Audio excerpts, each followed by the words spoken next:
Welcome to the Heal Your Hunger Show, where we get to the heart of why you overeat and how to stop. If you struggle with food and weight like I did, welcome home.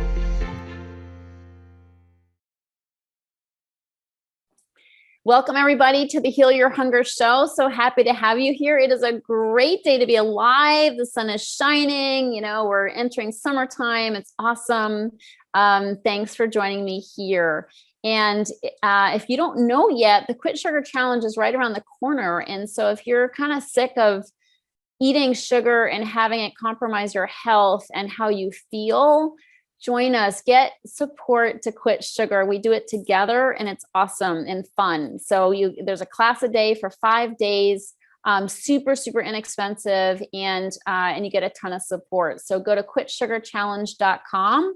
I want to make sure to let you know about that. It's registration's open. You can join us. You can download your workbook and we can get ready to start together on this amazing and fun journey of quitting sugar.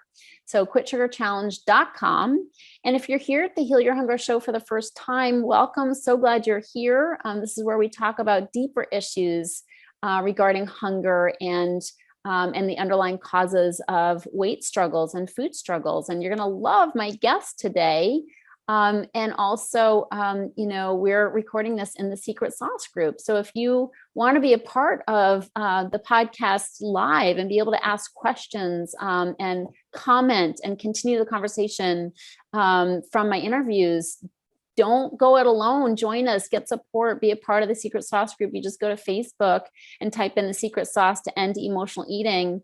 And that's where I do a lot of my shows. So we'd love to have you there. Also some cool free offers. So at the end of this show, we're giving away some books from the author that I'm interviewing, and that the people who get to benefit from that are people in the Secret Sauce group. So one more reason why you want to hang out there with us. Okay. So please also review this show and share it. We would so appreciate your sharing the Heal Your Hunger Show with friends that you know are just going through that terrible struggle with food and weight, or feeling maybe a little discouraged or disheartened. You can do them a big favor by letting them know about this show, that it's not about the food, that there is a deeper conversation to be had. So thank you for sharing this, and thank you for reviewing this show as well. That helps us reach a wider audience. So on with the show. I want to introduce my guest first before we jump in.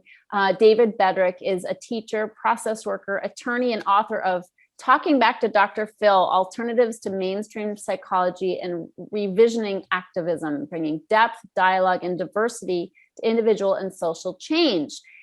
What we're talking about today is his new book, which is called You Can't Judge a Body by Its Cover, 17 Women's Stories of Hunger, Body Shame, and Redemption. Doesn't that sound juicy?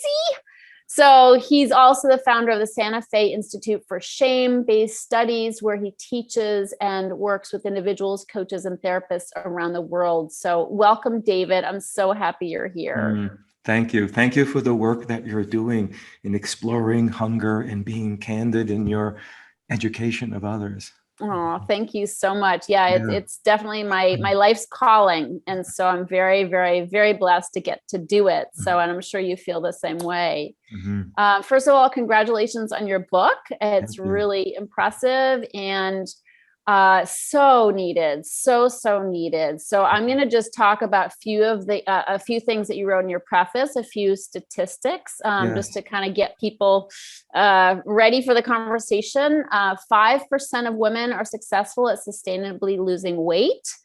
81% of 10-year-old girls are dieting. That was shocking. 81% of 10-year-old girls are dieting regardless of their BMI index. 97, I'm in the statistic, 97% of women have violent voices in their heads about their bodies. Not so much now, but I've been there. Being overweight, even mildly obese, is not a health risk, while gaining and losing lots of weight is a risk. And I was there. And patriarchal culture objectifies women's bodies and circumscribes the expression of their power as inextricably woven into weight loss efforts. We'll definitely dig into that one. I want to hear more about that. Women derail their efforts to lose weight in part because they resist the self-hating and body-shaming attitudes that inform their initial motivation to lose weight. I need some help on that one. We'll dig into that. And of course, a statistic that I quote, often is that the diet industry it's actually, I recently read it was a $72 billion industry right now. So definitely, as you attributed that to banking on women's body shame and perceived failure around weight. So yeah, you've got some strong opinions about this, and I like that. So welcome. Super happy you're here. And what you did, well, talk to us. I'll let you tell us what you did in this book and what kind of happened and how this book came about. I was teaching at a university, and I taught many different classes, psychology and philosophy classes. And one of the classes was a critical thinking class. And at the end of that class, students had to write a paper using the techniques that we learned. And they could write about anything. They could write about the Iraq War, this is a while ago. They could write about their mothers. They could write about an illness. They could write about politics, anything they wanted. And a number of women in the class would write about body, changing their body shape, changing their body size, and try to rethink it using the class tools. And I thought, okay, that's interesting. Well, I taught this class a number of times a year for 8 years. And I noticed after a few years, wow, I'm regularly getting these stories on a critical thinking paper, like it's a fine topic, but I didn't see how that would happen. Why? Because I'm a male who's a little bit blind to how incessant and pervasive the issue is. So that alone wakes me up, you could say. Oh, wow, this is a big issue. Hello, yeah. You know that. In my own body, I don't know that. In my body intelligence, I don't live that experience on a daily basis. Sure. So I asked a couple of women, can I interview you and ask you about more deeply, kind of a therapeutic interview, not a therapy session, but delve deeper into what's going on. And I was so enlightened about the difficulty, the trauma, the histories, the efforts, the self-shaming. I'm going to call it self-hatred. That's a strong term. People don't always like to use that, but it's a self-negating voice. And that got me more interested. And I thought, I'm going to do a study. I'll put up a sheet of paper at the university and say, anybody want to talk about body weight, body size, body shame? And then anybody could sign up. Well, 21 people signed up, Tricia. Guess how many men? Yeah, zero. Now, again, again, your audience knows this better than me. Whoa, that's a pretty potent statistic right there as part of the research. Later on, I thought, I wonder if I could have spoken about it differently, that it would appeal to men, because men also struggle with, am I this, am I fit, do I look strong, those kind of things. So it's not that the issue is absent for men, but it has a different flavor and potency because the patriarchal gaze looks at women's body and compares it differently than it does for men. It makes a more potent experience. But anyway, so I thought, okay, 21 people, I guess I'll put them through a series of interviews and ask them, can I use the transcripts to write? I won't use their names, to teach in exchange for whatever help I can get. And then the telling of their stories, which they might not have been able to do as easily because I had some privilege in my life being a teacher and an educator. And they said, okay, so the study was born at that point. Mm-hmm. Well, good for you for having your curiosity piqued and following through with that to do, the study and then to write the book. So that's really beautiful. And, and you've written an amazing book here that what I see, I haven't read the book. What I see from what I have read though, is a really honest telling of people's stories and really illuminating some really important issues. And that's really what I want to get into today. So back to I'm sorry. Sorry, go ahead. I sometimes jump the gun and I'm sorry about that. I have this dark energy that sometimes cuts in and just say, hey, you're great. I'm great. Yeah. That was my goal. My goal was not to further my ideas. My goal was to tell the stories and then for me to learn enough, because I'm a counselor. So to learn enough so that I could say, I know something about this, not because David has a good intelligence, which I think I do, but also because I'm an observer and a carer of other people, especially people who are not like me, whether it's racial or gender or religious differences. So I thought, let me learn from these people. And then I learned a lot of different things. And that's what the basis of the education in the book is, what these women taught me. Yeah. And I love this topic and wanted you to come on because as I said, I'm one of those statistics. I certainly, I'm going to just answer my door right now. Okay. I'll sit here and talk to your audience about There's you. a delivery and I'm recording from my home and that's what happens. So, excuse me, but, it's something good. I do too. I think it is. I think it's a garden hose. Super exciting. That can be exciting. My sweetheart would love that. Okay. So I'll tell her. It's not a big, hot button for me, but I do need a garden hose. So there you go.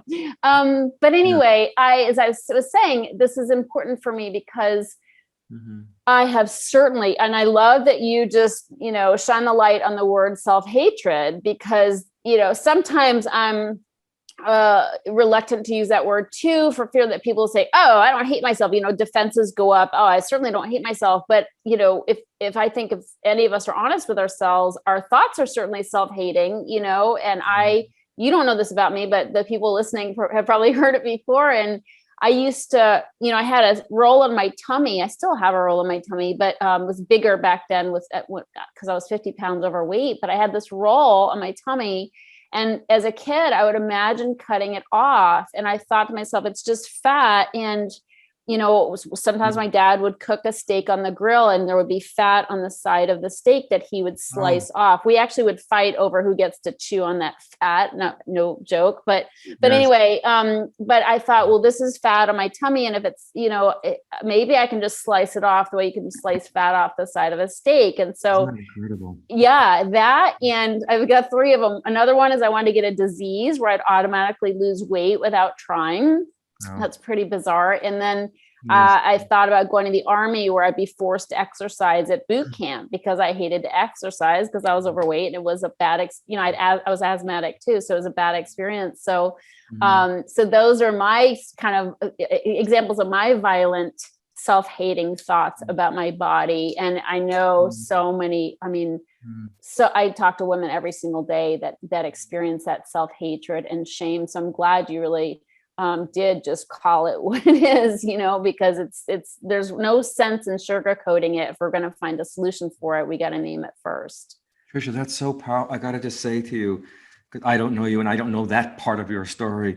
When you said those things, I can hardly speak. Like I'm so choked up because you're talking about that cutting the fat away, and I viscerally feel, because I work with so many people, the possibility of someone using, I don't want to say it out loud, but I have to, of someone literally doing that to themselves. Yeah. And I work with people who cut themselves and do damage to themselves.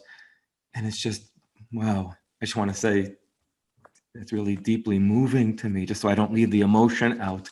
Sure. What we're talking about. It's a powerful thing that you're describing. Mm-hmm.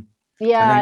And that's the pain of it. The pain, it is such a secret shame too, because these are things we don't generally voice to anybody else. Right. Yeah. I want to tell you a quick story if I can. Yes. It's a story in the book, and you made me think of it when you talked about the military. And it was about a woman who was in the study who, when she was young, she got teased a lot by her father, often in front of her father's friends.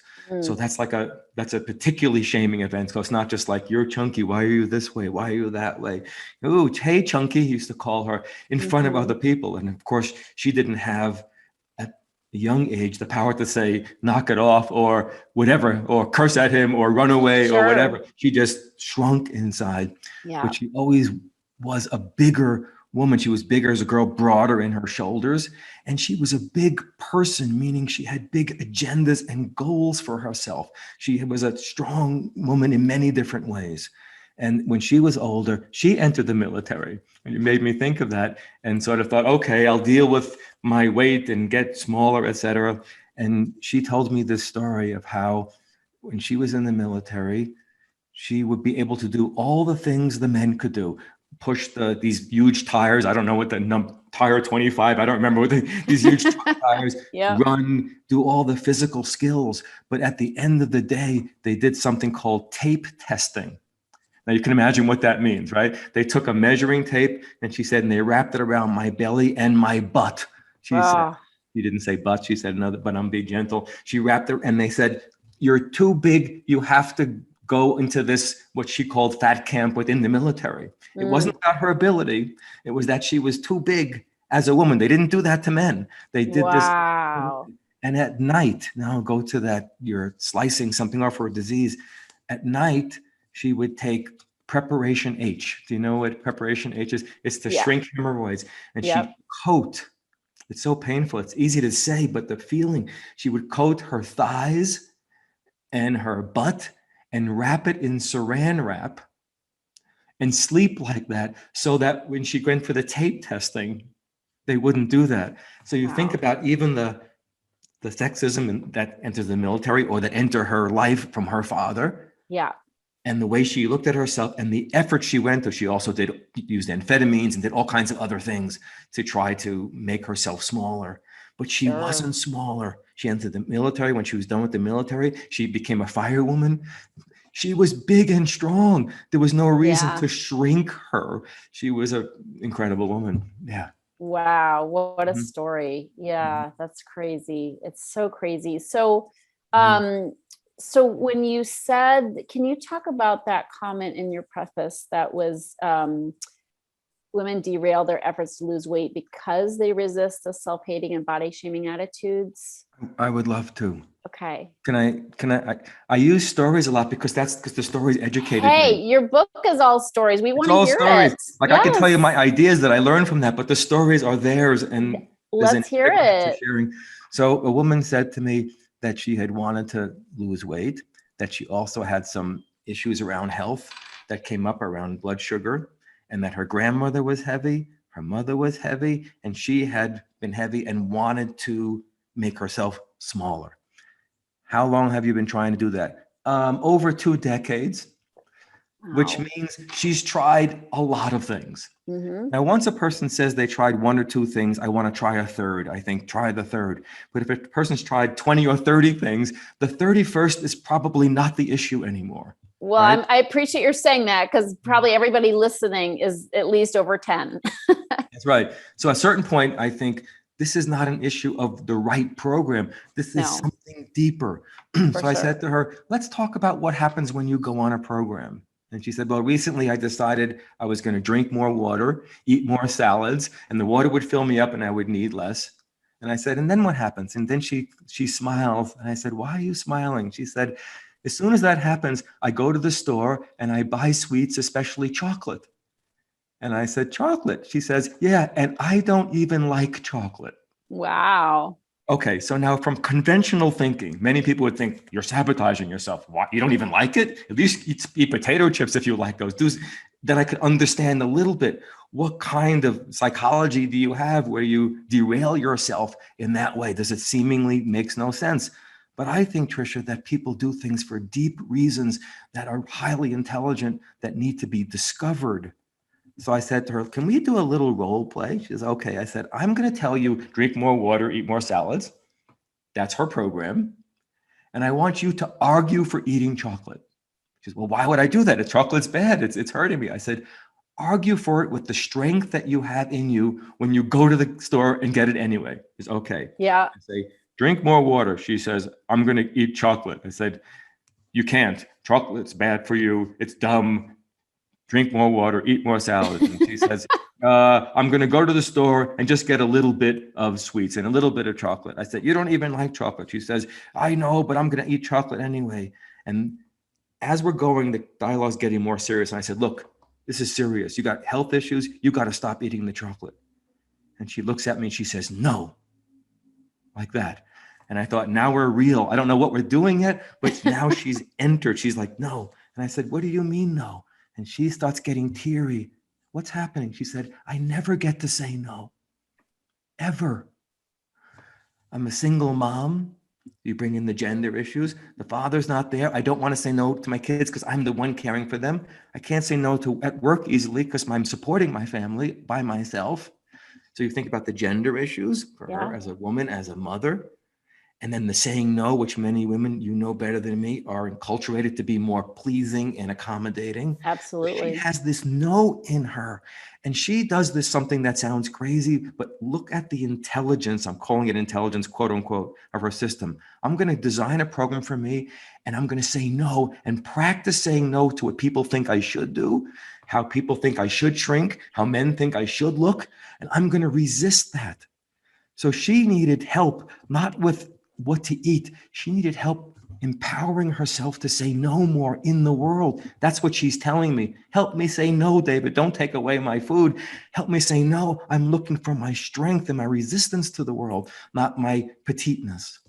Oh, that's so beautiful. And amen to that. And one of the modules in my program is all about learning how to speak up. And I teach women about that because that's absolutely true, is so much of our eating and our emotional eating has to do with stuffing our nose, stuffing our nose and our yeses, because we're afraid to stand for ourselves and what we really want and what we really don't want. So it's really cute, David, because this universe of weight loss and self-hatred and shame and, like dozens of attempts to lose weight.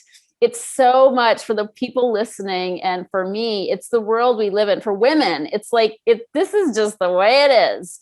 But it's so funny to get an outsider's view, somebody who hasn't struggled with weight, somebody who hasn't, gone through this roller coaster ride, to have your sort of innocent eye and awe around this, like, oh my God, these people have tried more than 3 diets, or these people have done this or they've hated. And it's to see it through your eyes, sort of, it's a little startling, and it sort of helps those of us who are kind of, used to this, or maybe we're just numb to it now because this is the world we live in. It helps to hear it through your eyes. I remember talking to my boyfriend about sexual abuse, and different people have experienced it, and my own experience of it. And I remember him saying, I can't, like, it brought him to tears. Like, he's like, I can't believe that happens. Like, that's so wrong. And I'm like, of course it's wrong. He knows it's wrong, but he's not exposed to people who have had like this kind of thing. Whereas I talk to women every day who've been sexually abused, so you sort of become numb to it and it just becomes a given, whereas to a fresh set of eyes who doesn't live in this world, you get to see the horror of it, that they look through. The lens they look through is the true lens of, this is absolutely wrong. This is so terrible. And so, like, no child of God should live with this kind of suffering. So I appreciate hearing that from you. That's a beautiful way to say it. No child of God should go through that. I love the way you say that. You're talking about abuse. And one of the women that I interviewed for the book, she said that she wanted to lose a certain, by the way, these women are from different places in the world, not only in the United States or Canada. And she said she had wanted to lose weight for a while. And I asked her, was there a particular time that you gained a lot of weight? Because sometimes, not all the times, if a person makes a sudden change, there's an event, potentially an abusive or violent or traumatizing event. Not always, but sometimes that happens. And she said, yeah, it was about 2 years ago. And I said, tell me about 2 years ago. And she said, there was a man who she was connected to online. She had never met him. And he started sending her messages that were unwanted sexual, right? Non-consensual sexual. Sexual messages maybe are fine if that's the relationship that's wanted and consented to. Sure. And it freaked her out. And she had an earlier abuse history as a youngster.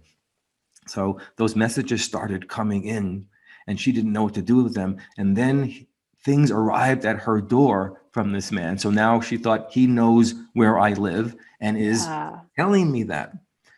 And I said to her, 2 things. I said, did you know that your weight was connected to that event? She said, I never thought of it. Now, why? Because a conventional program is not asking, I wonder what your story is. It just says, oh, let me give you the steps. It doesn't think you have a story, that you're not an object, but you're a subject with an experience.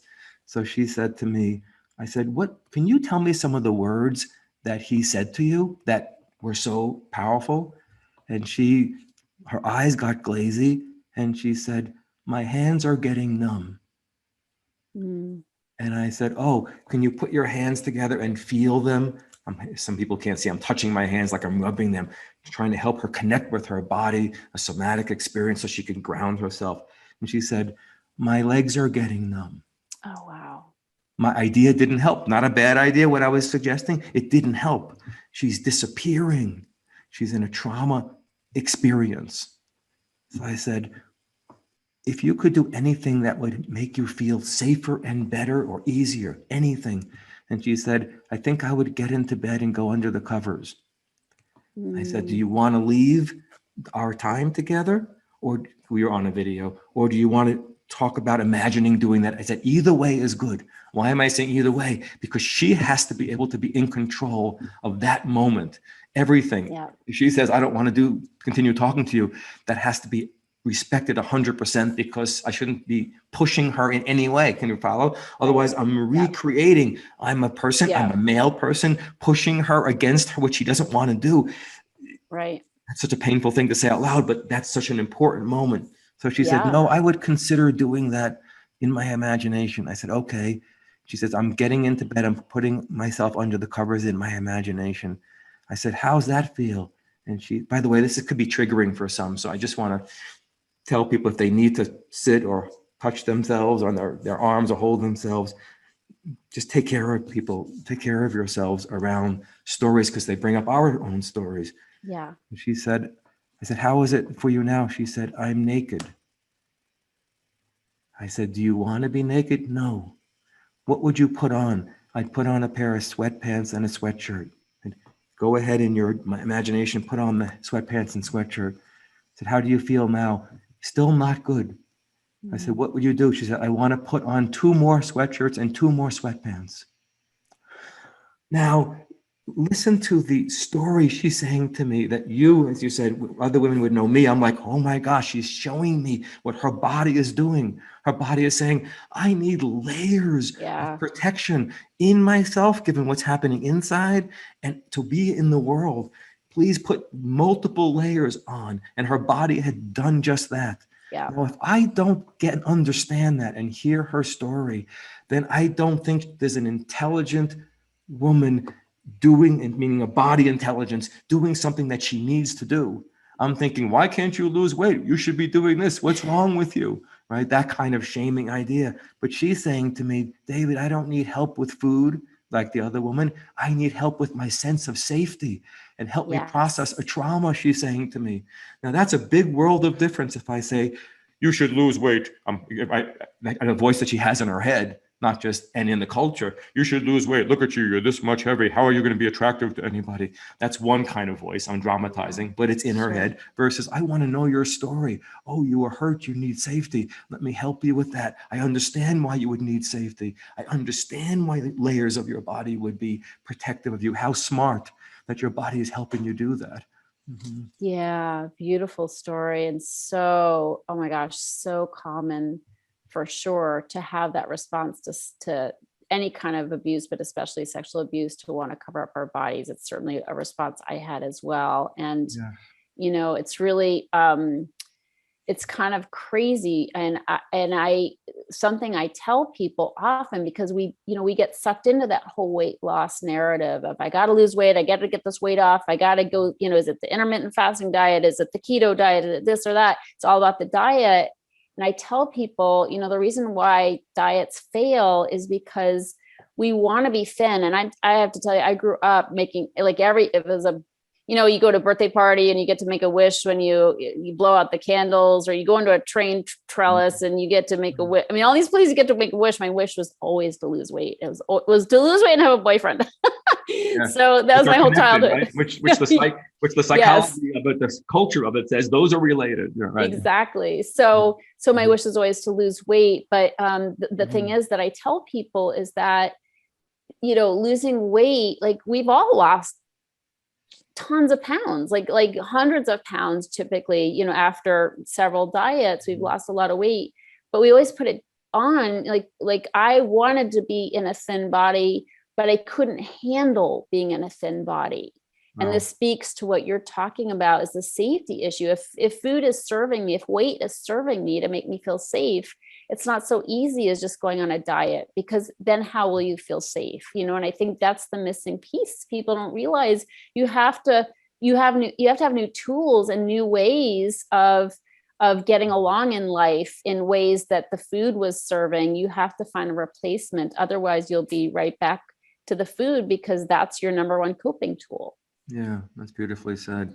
And then the advantage of doing that deeper work, if we can call it that, is you build a connection with yourself, your own power, your own gifts. So it's not only maybe you can lose weight after you make that connection, but there's enough self-love for your life to flower. So if you're meant to be a firewoman like that woman, then that can happen. Because if she tries to be smaller, she's not going to go for those goals and other kinds of things. Like some women in my studies left relationships. They ended up talking more about, when I interviewed them, about their relationships and their unhappiness there. And a number of women, part of their program was to make changes in their relationships or leave a relationship. So again, we're not thinking, first step, evaluate your relationship. Is it really hurting you? Are you protecting yourself from someone who's critical? That's not on the diet questionnaire, although you're having that kind of thing, right? On the 30 different programs, I'm not asking that question. Oh, it's so crazy not to have that be part of the conversation. Isn't it? Yeah. Yeah. Mm-hmm. Yeah. It's never about the food or the weight. Yeah. One woman said to me that she was eating too much, and I asked her, what did she like to eat the most? And I often ask that question because in that food, I learned, is that inner intelligence. They're seeking out a specific food because of it tastes, I'm putting quotes around taste, it tastes like something, it connects them with some experience that's really deep. And I asked them what she liked. She said she liked pizzas, and sometimes she ordered them in the middle of the day. Her husband would be at work. She had a young baby. She was at home taking care of the child. Not that that had to be true, right? That's a conventional, but a setup that has an intelligence for many women. And she said, I have pizza. And I said, can you imagine having that pizza? She said, yes. I said, what's it like to take a bite of that pizza? Now, the reason I'm asking that is twofold. One is, I think people's experience is deeply meaningful, not stupid, sabotaging, wrong. I wonder what she's hungry for. And if I don't want to inquire about that, then I'm going to diss her natural intelligence and treat her in a condescending way, meaning you're doing something stupid. Let me help you get over that, as a background attitude, even if I don't say that. And she says, I said, imagine taking the bite of the pizza. And I said, make a sound. She goes, ah. Oh. Now, some people go, or yeah, or yum, yum, yum. She goes, ah. I said, make that a couple of more times.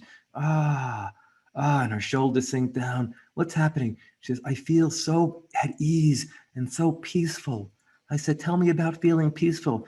Well, my husband, now the truth comes out about our relationships. My husband has an addiction. I'm always wrestling around it. It doesn't feel only easy in the house. And how do I take care of my child, given I don't know if my husband's going to be present or not? So she's looking for a sense of peace that she doesn't have in that relationship. So now we have to talk about the relationship, not about eating pizzas. Right. That's fine. But now the pizza has given us the knowledge. Oh, you need more peace. What are you going to do to get more peacefulness in your life, in your relationship? Do you need to set more boundaries? Do you need to make times? Do you need to leave? Do you need to talk to more friends so you have resources to help you with that relationship? What are you going to do about that relationship issue? Because your pizza hunger is a hunger for an ease that you don't have. Let's take you seriously. Mm-hmm. Yeah, I love that. Such an important question. Why are you eating that? So I can feel better. What's wrong with how you feel? Yeah. Asking that question. That's beautiful. Can you talk about some of the other ahas you had through listening to these stories? Yeah. The story that's coming up to my mind is an African-American woman who also, as you're saying, startled me, it awakened me. I was, oh my gosh. And we were talking about her weight. And she also told me an early story. I won't say that story at the moment. But she said to me at one point in the interview, I got to tell you something that I'm really embarrassed to say. And I said, what? And then she kind of whispers, sometimes I wish I were thin and white. Phew.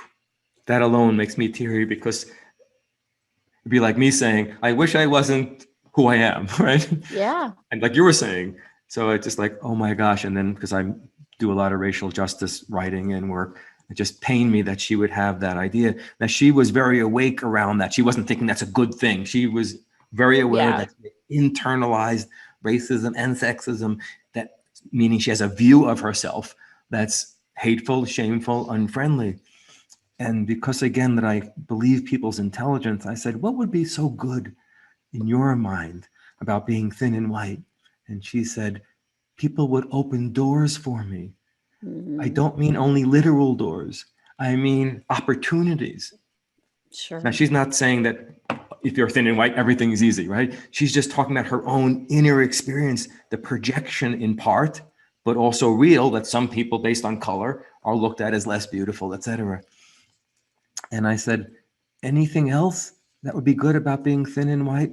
And then she started getting teary and she said, you don't hurt things that are beautiful. Mm. Meaning, if people saw me as beautiful, maybe they wouldn't hurt me so much. Then I say, oh, hi, Tricia, let me put my coat in the watery sidewalk so that you're safe, and whatever that, you're going to your car, let me help you, right? So to speak. She has that inner experience. You don't hurt things that are beautiful. Now that touched me very deeply, to learn how it is inside of her, and other women of color have kinds of experiences like that. And I said to her, if you were protected, if you were treated like a beautiful person, not if you were beautiful, because she was glowingly gorgeous. I said, but in her mind and in the culture's mind, not so much, right? Yeah. Broad nose, kinky hair is already some demerits in the mainstream eye. Not everybody's, right? But in the mainstream eye. And I said, if you did have that, what would you be like in your life? And I thought she was going to say, I'd speak up more and I'd be more empowered. And she said, more of me would come out. And I said, what would come out? And she said, Tricia, my love. Mm. She said, I have so much love in me, but I'm having to deal with the world that doesn't see me in a certain way all the time. And therefore, when I'm with somebody, I'm dealing with that, as opposed to saying, let me take my heart and show you, express myself to you in work and in the world. Yeah. So beautiful. Thank you for sharing that. Mhm. And, I'm thinking about the firefighter, and her amazing strength, Yes. and the love of the woman you just talked about, her amazing love and gifts that she has to share with the world. And Yeah. in the stories that you listened to, did you have ideas about how women who are, making it all about the weight and how they look and, perceiving themselves as less than on account of those judgments, do you have a sense of ways that we can shift our focus from that to our inherent gifts and things we can really start highlighting to have a more balanced sense of ourselves and our worth? Yeah. Thanks for asking that. It's such a crucial question, isn't it? And how do we stop this incessant and internalized, external in the world? Oh, she's pretty, she's not in the comparison. And internal, I look in the mirror, you look in the mirror, so to speak, and that same thing is happening. It's such a powerful and consistent flow of critique, right? Yeah. That we don't even know it. Women don't even know it. Men don't also. So how do you overcome that? There's a few things that I mean, there's so many things I could say, but if there was a few, I'd say, talk to some other women who struggle with weight and ask them to say out loud the criticisms they have for themselves. Out loud. Not like, oh, this dress is not nice, but the real criticisms. You're going to go out like that? You should be wearing stripes that go the different way. No one's going to be attracted to you. Do you really need another French fry? I know those words because women told me those words, right? Yeah. Because hearing those words out loud, and if they're witnessed by other people, then people get moved. Oh my gosh. It'd be like if I was sitting here, Trish, right? I'm calling you Trish, not Trisha. I'm sorry. No, they're both good. Thanks. Okay. If I was sitting here and talking to you like that, you'd be like, you're off my show, right? In 10 seconds. You really want to do that? I can't believe that. You're going to wear that thing? You think you're like, yeah. out of my life, right? But internally, we don't notice it. We don't divorce So that true. inner experience, and hard to. Yeah. So becoming aware and awake to the voice and how painful it is. Because once you hear it, then you kind of go, oh my gosh, that's really disgusting. Yeah. So that's a beginning, that care. And then the other main thing I'm going to say is, how do you begin to develop a relationship with your body where you know deep down that your body is not doing wrong things? It has intelligence about who you are. It shows power in resistance. It shows beauty. It shows deep intelligence in who you are. You have to develop a relationship with your body that says, just like I've developed a relationship with any person that matters to me. If I have a good relationship with you, we're just meeting, then I would think that's an intelligent, beautiful, and I don't just mean evaluated beautiful, right? Sure. Beautiful, divinely inspired other creature that I'm getting the chance to meet. I'm curious. I wonder what kind of things she has. What does she know that I don't know? What kind of experience does she have living in her body that David doesn't have in a male body? I'm treating you like a subject, another human being, not an object that I want to get to know. And we have to treat our bodies that way. And the best way to start doing that is to remember early experiences. The first experience you can remember where your body was uncomfortable. It wouldn't have to be an abuse scene, but it could, but where you were uncomfortable in your body. And then talk to your body about that. What were you uncomfortable about? Tell me about what was going on for you, and then believe it. Believe it like you and I would believe if a woman said, I was abused, right? I wouldn't start off saying, right? Yeah, I don't know that really happened, right? I would say, tell me, I want to know, I believe you. Because the body needs to be believed, essentially. And the distrust of our bodies usually comes in very young. Parental, teachers, and cultural, that we disconnect from the body. Yeah.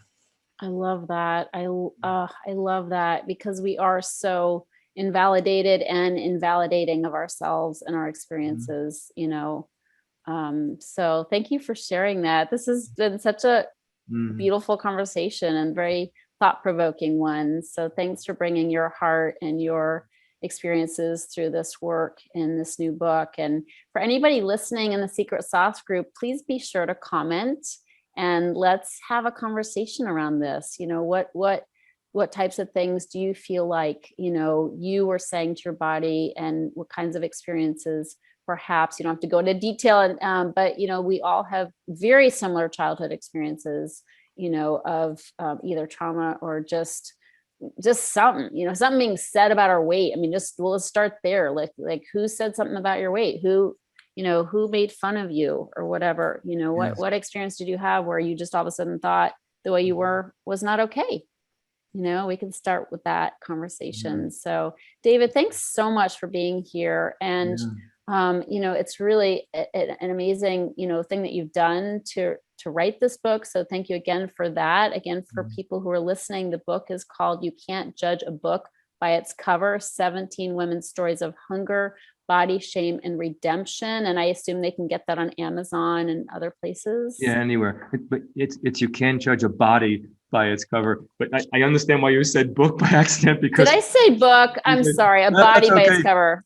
That's a very key word in the title. it's a takeoff on that phrase, you can't judge a book by its cover. Of course. So that's why I think I said yes, you can't judge a body by its cover. It's a great title. So thank you. I'm sorry. The book is essentially, it opens up with my ideas and why I'm doing what I'm doing. But then there is one chapter per of the 17 women. And those chapters are really they're like sitting in a therapy session where these people have consented and written their consent, et cetera. So then where they wanted their stories told. And you can see the kind of dialogue, kind of role plays, the questions that imply that a person's body is intelligent. So many women are deeply moved and teary and telling me things they learned because they say, oh, that woman, number 3, number 17, that woman's with me, or that story is just like mine. And connecting with other women's stories is such a big deal, because stories are not objectification and a measurement. Stories are a live experience, like the ones you're telling about the meat fat and those are living stories. And then our hearts get moved, right? Our minds get moved, but then our hearts get moved. Oh, somebody's cutting themselves. That's a really important thing for people to get. Yeah, their feelings to be moved also. Yeah. Completely. And what I love about stories too is they're our own.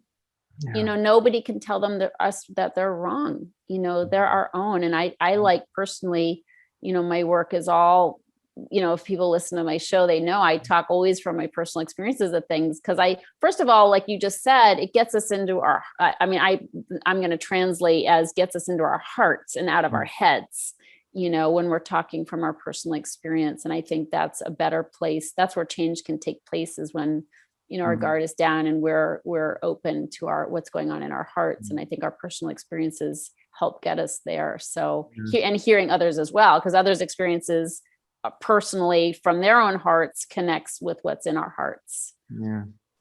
Tricia, thank you for having me on and entrusting me to connect with your audience and hopefully give a message that is loving and healing, not hurtful. No, you have a beautiful soul, and I really appreciate your sharing your experiences here and this incredible book. I have one more thing to ask, and I like to ask my guests, this being the Heal Your Hunger show, what is your deepest hunger? That's gorgeous. When you ask that question, I see an auditorium. I'm being shy about this, but I say it anyway. But I see an auditorium and me being able to put up slides of some of the women's and their statements that they made to me, and telling the story, you know, not even explaining it, just saying, here's a story, and letting people digest, as it were, those stories so that they can shift hearts and minds. Yeah. I want that. That's beautiful. Thank you. I see that. And the other thing is that you had offered to give a few books away. Did I read that correctly? Yes. Awesome. Yes. How amazing. People want to contact me. I'm happy to. What I'm going to do is I'm going to make it easy for you and say that anybody in the Secret Sauce group, if you want to PM me and I'll collect the addresses. Is a good way to do it and send it over to you, David? If I can get emails, then I can just send copies to people. Good. That way it's really easy. And absolutely. So you guys in the Secret Sauce group, you have a chance. And David has actually offered 10 free books, digital books. And it's an amazing book. You know, I have one right on my computer right now. So go ahead and private message me with your email address from the Secret Sauce group, and first come, first serve. So go ahead and do that. And the first 10, we will send over to David so he can send you a copy of his book. So David, that's really generous. Thank you so much for doing that. Yeah, you're so welcome. Yeah. Awesome. So thanks for being on the show. It's been great to have you.